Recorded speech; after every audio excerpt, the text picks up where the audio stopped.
had your exposure. Next time I see you, I can't hold my composure. Missing you smile. Hi guys, good afternoon. Today is Thursday, 12th of September, and medyo natagalan since we last vlogged because I still have that sobrang itchy pa nung throat ko and I still cough. So, ang pangit mag-vlog kapag ubo ng ubo. So, anyway, today, nag-request si Girly Pops ng pancake. And since we did a little grocery shop kanina, so, mag-cook tayo ng pancake. So, ang ingredients naman ito ay very easy lang because this is just quick mix. I'm gonna mix it. Later. Okay. So, we put this. That's the pancake So mix. I think that's enough for now. And then we will crack one egg. Crack. Okay. Thank goodness yung egg natin ay hindi bad. And then 2 tablespoons of oil. Okay, 2 tablespoons of oil. 1, 2, and then 1/2 cup of water or milk. I prefer to use water kasi pag milk, natututong yung aking batter. So, I use water instead.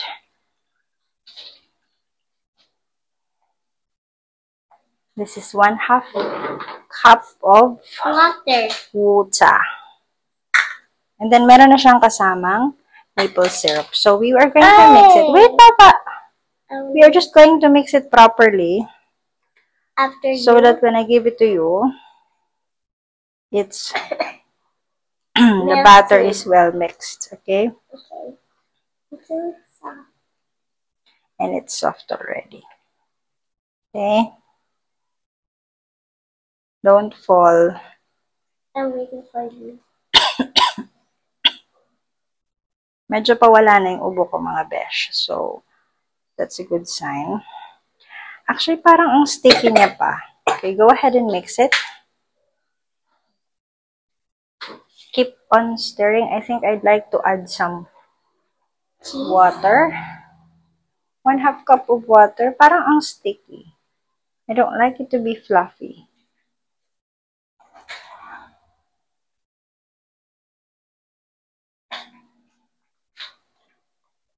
Can I try? Yeah. I'm gonna hold it. Okay.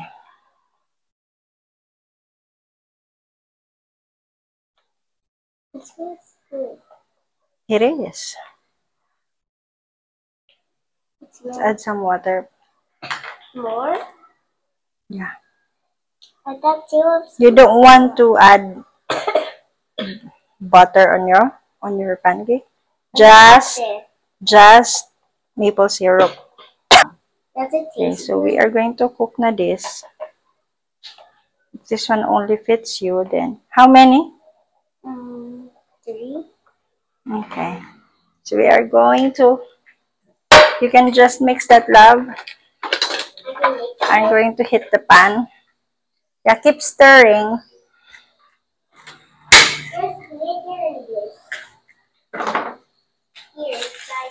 Yeah. Careful, okay?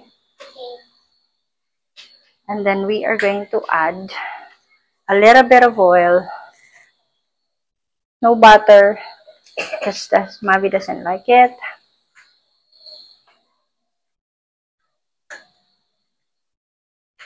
That's your timer. Trying to be patient, but it's been weeks, yeah. You're gonna be in my head tonight, I can't focus. Yeah, you got me choking.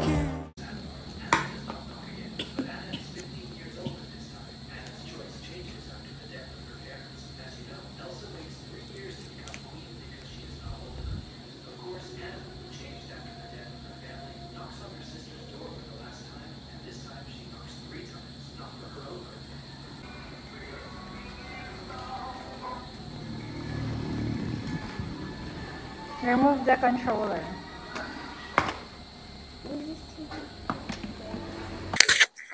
Hi!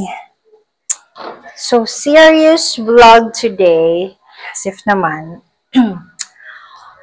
Well, on a side note, dito tayo sa kitchen kasi nag-homework si ate sa sala. So, dito tayo sa kitchen. Okay? What am I going to share to you today is about the things or the stuff that I consider best purchase and spend so far since I think umuwi ako dito sa province. Okay, so these are the best purchases and best spend so far. Let's start. Why am I doing this actually? It's just because as well to justify. It's me justifying it's me justifying the money that I spent. If whether it's a big purchase or a simple purchase. So anyway, the first meron tayong dito. Meron tayong kodigo. So I wrote this down last week. We are going to start with the simple stuff that I bought and I consider best purchases because kasi diba I practice minimalism and intentional living. I want all the stuff to be I want that all the stuff that I am buying and I'm investing are stuff that are useful, that I can use, that my family can use. But now the topic will just revolve around me, my best purchases, and my best spend. Okay? So, first things first is this backpack. Okay, so this backpack, I bought it a year ago, I believe, from Shopee. And this is just like around 400 pesos, I think. Yeah, 488. So, naghanap ako ng backpack na di naman very Dora-like, it can be formal, semi-formal, and it can also be like a rugged thingy because I'm a rugged mom. So I used to always wear jeans. I don't wear skirts, dresses, or whatnot. So I always make sure that I am comfortable with either my jeans, my leggings, and the stuff that I wear.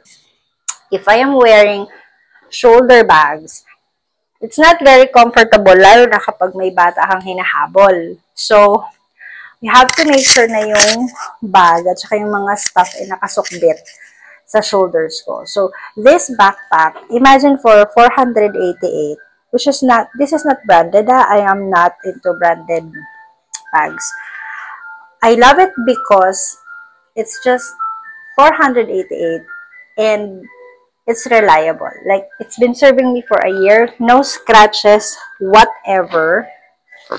And it can carry all the stuff that I need. So, when you are traveling, or not even traveling, let's say we go to the mall, you have to make sure na yung bag mo, may lamang extra shirt, wipes, toiletries, just in case magkaroon ng accident,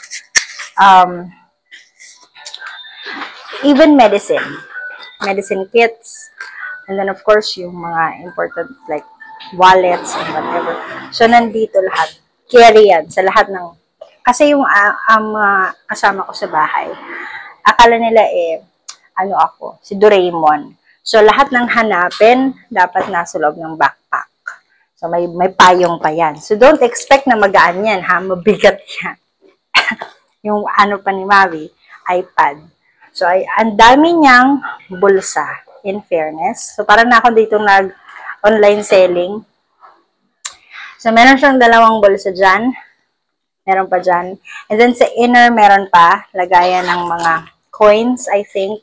May secret pocket. And then, yan nga dalawa. And then, meron pa yan dito sa likod. So, faux leather lang siya, guys. Faux leather. Pwede na talaga ako mag-online selling. No, ate? Pwede na. Faux leather, pamain na lang. Hoy, huwag nyo na i-mine, please. Bumili kayo sa Shopee. Oh, so, sa akin yan. So, best purchase so far. Next. Ito, up. Okay, give it to ate. This is the other best purchase so far. It's a body bag. If I'm not, so I'm never in the middle. I'm always either black or white. I'm not gray. Never been gray. It's either yes or no, small or big. Walang sa middle.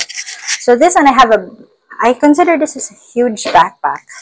And then this one is a small bag, which can own, ito naman dinadala ko kapag kami lang ni Owen yung magkasama. Say for instance, may errands lang kami na hindi ko kasama yung mga bata and hindi kailangan ng masyadong like requirements sa mga stuff. So, ang kinagandahan nito, I think I bought it from Lazada.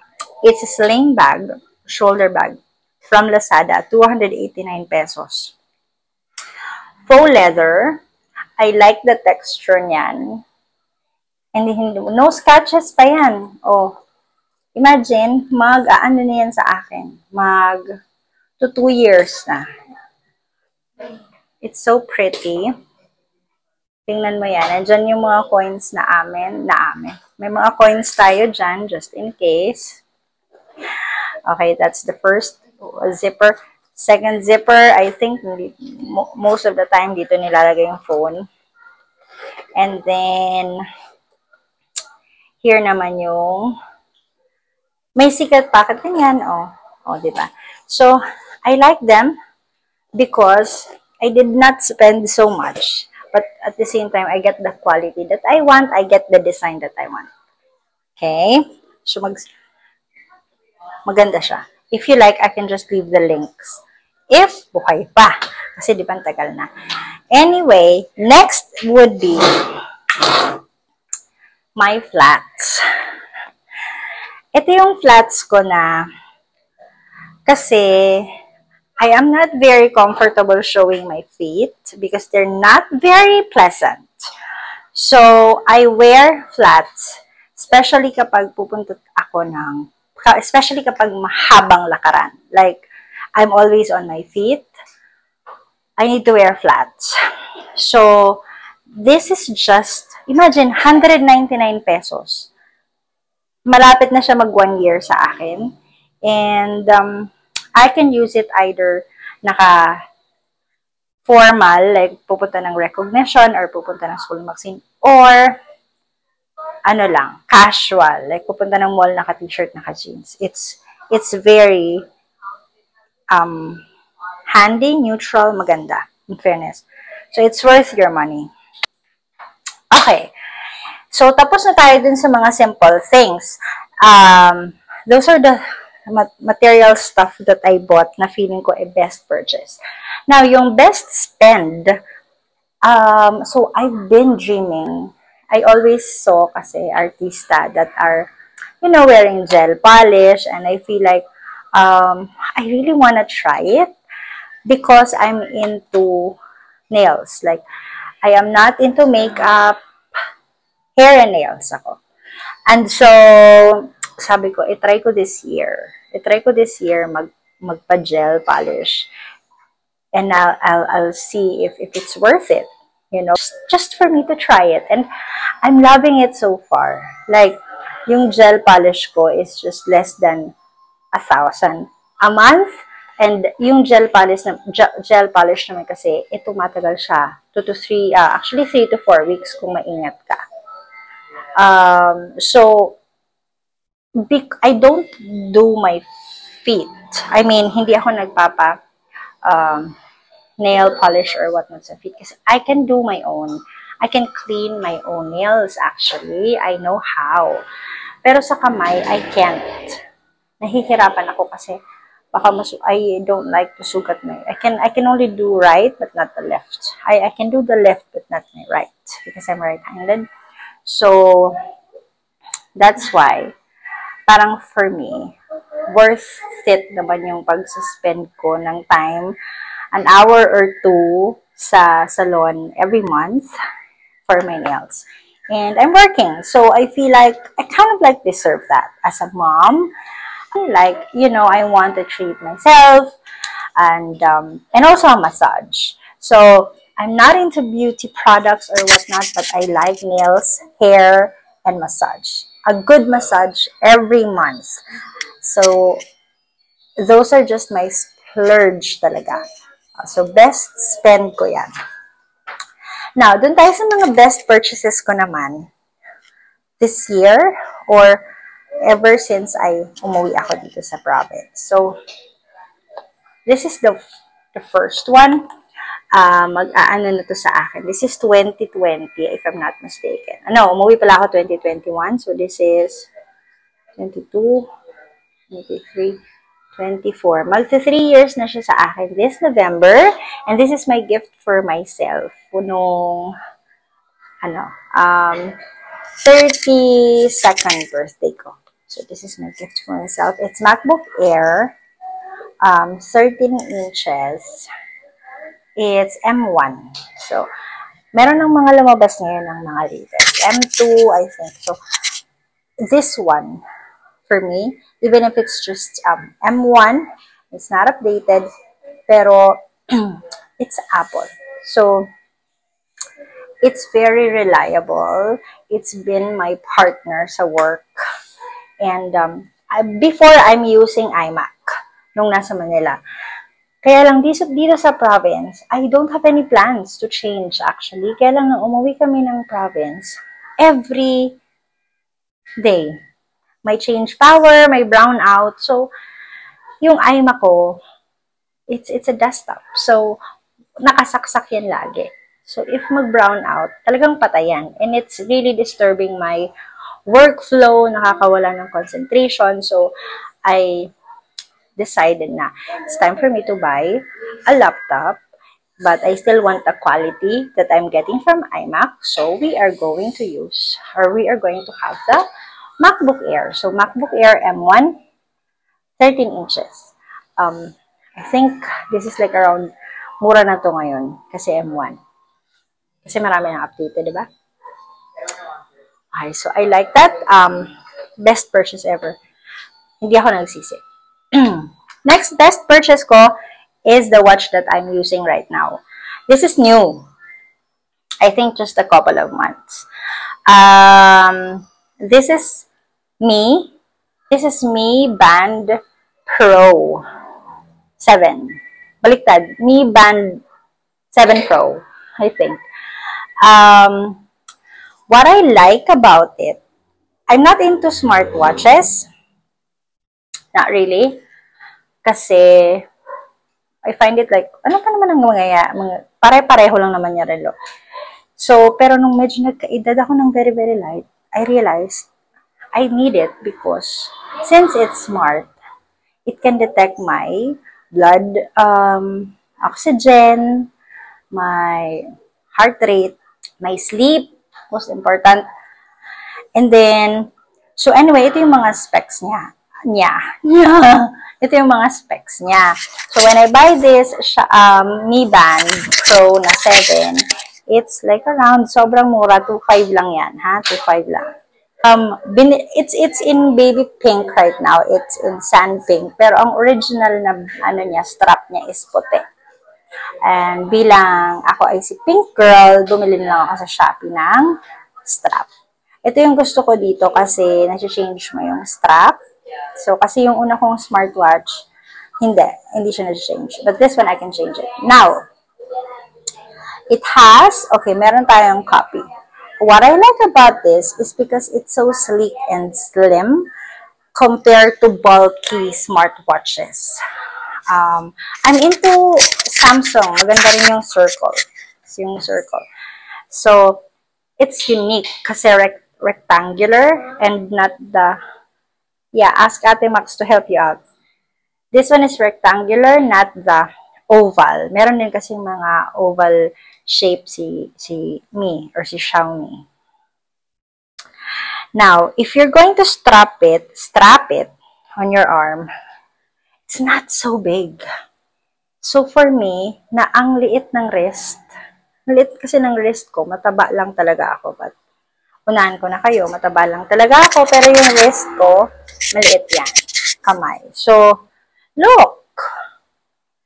Para kang naka-Fitbit. Alam niyo yung Fitbit? Look at that. So, so, so pretty. So slick ng design. Magaan. So, ang gusto ko dito is first yung slick and slim design niya. And it has 150. Kuha ka ng wipes. And it has 150 watch or faces, ha? And then, light siya. So, hindi mo siya mafe-feel na may relo ka. Lalo na ako, laging nasa computer or nag-uhugas because this is also water resistant. So, magaan. I don't feel it at all. Now, yung battery life niya is 12 hours. Which is also good. Not bad, right? So, if hindi mo siya i-raise to wake, naabot pa siya ng 12 hours and more. Kung hindi siya raise to wake. And then, meron din siyang all-day na monitoring nung, sabi ko nga, oxygen, heart rate, and then again, water resistant siya ng 5 meters. So, pwede ka mag-swimming. And then, ayan, maganda rin. Yung maganda kasi sa Band Pro, AMOLED yung display niya. Mas maganda yung, yung brightness, yung color, yung design compare sa dun sa ibang product. So, if bibili kayo, for example, sa May, piliin nyo yung Pro. Kasi yun yung mga AMOLED, yung mga design nila. 1 hour charging time. So, I like it kasi pag naglaba ako, I don't want to, I know it's water resistant, pero kapag naglaba kasi ako, talagang laba, like using my hand. So, I don't like naman to overdo it. So, I charge it for an hour. I support 24-hour heart monitoring. So, again, it's very affordable. I like the design of it. Available, yun lang ang medyo on the downside niya. Dalawa lang yung color na available, which is white and black. But, if you are not, you can just change the strap. So, just like what I did, I bought this one. It's just 70 pesos, Shopee, and it's worth it as well because it's good. It's sturdy, it's supporting the design, and it's slick and magaan. So, that's the Xiaomi Mi Band Pro. Now, I am filming this using husband's phone. So, he is using iPhone XS Max or XS Max. And then, so one of my best purchases so far, itong iPhone 15 base, 125 gig. I've been eyeing to change actually or to upgrade. I thought I will do it now on iPhone 13 kasi naglabas sila ng pink. But it's very pale pink. Kasi yun lang naman talaga yung gusto ko na mag-upgrade ako because of the color, the quality of the camera, and of course yung mga features, added features. But Apple is Apple. Kahit anong unit, maganda sila. So, I'm aiming, one of my reasons to upgrade is the color. And sobrang saya ko nung nakita ko na may iPhone 15 na pink. So, I said, this is the time I have to upgrade. And I chose the base because it's efficient, no? All of the stuff that you can see on the Pro and even in the Pro Max, they are just the same. Camera-wise, I'm not going to use the Pro resolution ProRes, the Pro resolution na meron yung Pro Max anyway. So I'm just using my phone for, of course, communication, for work, and at the same time for content creation. And the camera of iPhone 15 is the best.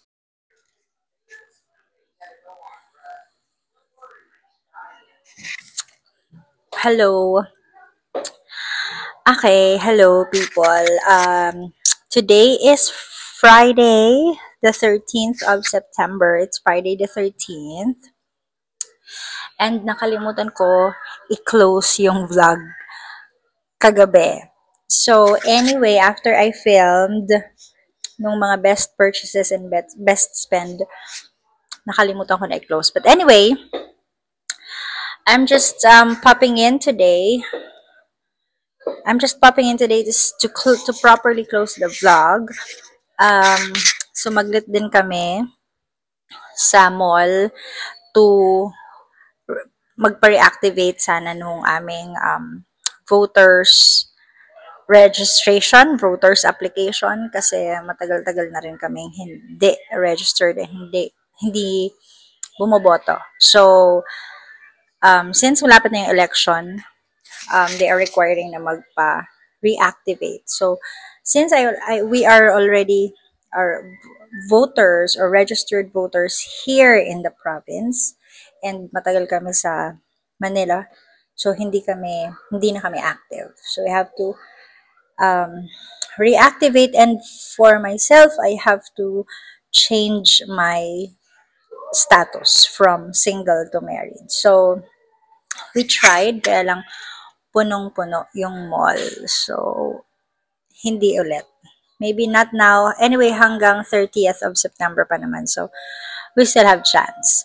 But anyway, again, I'm just saying goodbye. I'm just closing the vlog. Thanks, guys, for watching. If you're new here, I'm simply Jenny. I'm a mom of 2, and I work from home. But if you're not new here, mali. Yeah, if you're not new here, thanks so much for watching and for always supporting, and I will see you guys next week. Bye bye.